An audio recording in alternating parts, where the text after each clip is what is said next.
Getting around in a small town can be a real challenge if there's no public transit. It's a problem that can honestly leave people feeling stranded and cut off from opportunities. Today, we're diving into a really interesting new proposal, the FellaRide solution, that's looking to change all of that. Just let that sink in for a second. It's a wild question, right? But it gets right to the heart of what we're exploring here today. A completely different way of thinking about how we move around in our communities. Okay, so before we can really appreciate the solution, we have to get a super clear picture of the problem. And for so many smaller communities, that problem is what we call the transit gap. Does any of this sound familiar? I bet it does. For a lot of people in small towns, this is just daily life. You've got a senior who feels stuck at home, a student who can't get to soccer practice, or maybe someone whose dream job is in the next city over, but it feels a million miles away because they just don't have a ride. I mean, that's the real human cost of this transit gap. And here's the real kicker. The solution we usually think of, a public bus system, comes with this massive price tag. We're talking at least $3 million just to get started, and that's not even counting the yearly cost to run it. For most small towns, that's just completely out of reach.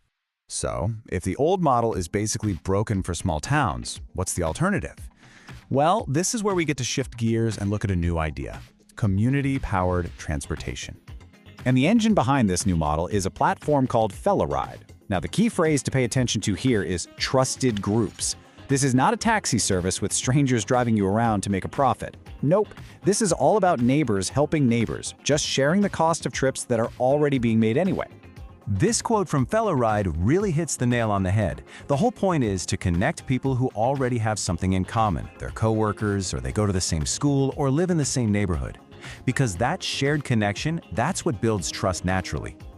And how it works is actually super simple. It basically takes that old school carpooling idea, the one with the bulletin board and thumbtacks, and puts it all into a secure, easy-to-use app. A driver shares where they're going, a rider finds a match, and the app handles the rest. And here you can see what that actually looks like in the app. Drivers just post their trips. It could be their daily commute to the office, or hey, a one-time trip to the city.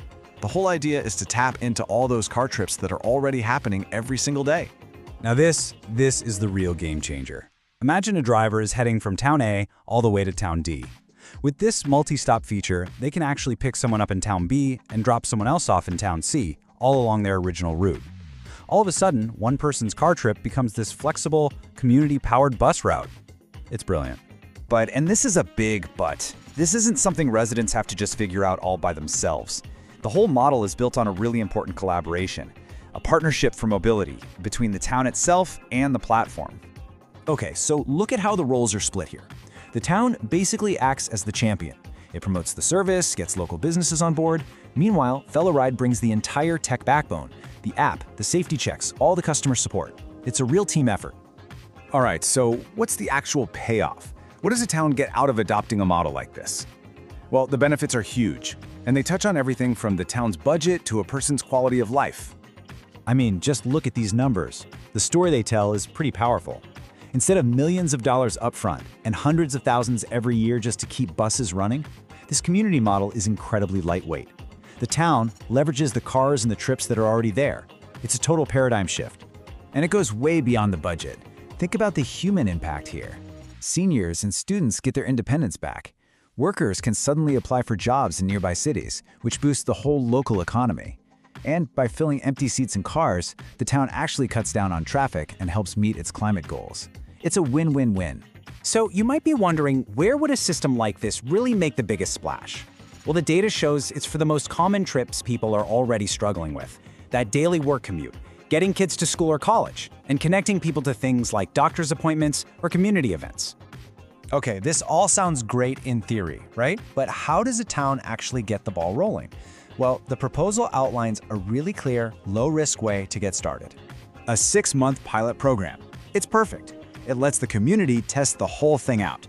You start with a big launch and getting partners on board, then you shift to getting residents to actually use it, and you finish up with a deep dive into the data to see exactly how it went. It's a smart, step-by-step approach. And success isn't just a vague feeling. It's totally measurable. The pilot would track real hard data. How many rides happened? How many people are using the app? And what was the actual reduction in CO2 emissions? You get real answers. And here's a clever little trick to really kickstart things. The town can offer small incentives, like a couple bucks in ride credits or a little subsidy for seniors. This can totally supercharge adoption. And guess what? It costs a tiny fraction of what it takes to run even one bus. So when you zoom out, you realize this is about so much more than just getting from point A to point B. It's really about strengthening the very fabric of a community, connecting people to jobs, connecting people to each other, and helping the local economy grow. And at the absolute center of all of this is trust. Features like verifying government IDs aren't just an afterthought. They are fundamental to creating a safe space where people actually feel comfortable and secure sharing a ride. This tagline, it really says it all, doesn't it? The whole goal is to turn what could be an awkward, silent commute into a journey where you actually feel like you're part of something, part of your community. So the final question really isn't just about finding a new way to get around. It's about whether a solution like this can help a community not just move, but truly thrive together. What do you think this could unlock for your town?